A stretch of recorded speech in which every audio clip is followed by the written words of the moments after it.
600 people marched to Clonmel, begging for improved services for people with disabilities. We had testimonies of patients whose children have no school place for this September, and how others have to travel to Mayo from Tipperary to get a psychological appointment. We've heard stories of efforts to recruit staff in the CD&T teams, which have been unsuccessful. Accommodation in Clonmel is a problem for that as well.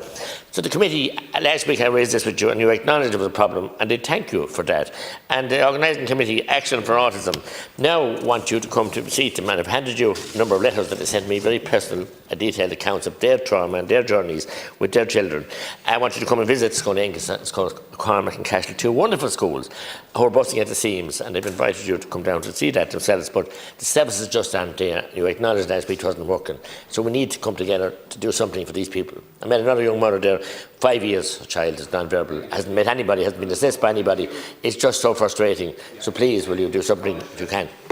Yes, Deputy, you have raised that issue, and I will talk to both the HSE, but also the NCSE and the Department of Education, and ask the Minister of Education to come back to the Deputy on this, and also the Minister for Health in respect of the CD&T teams.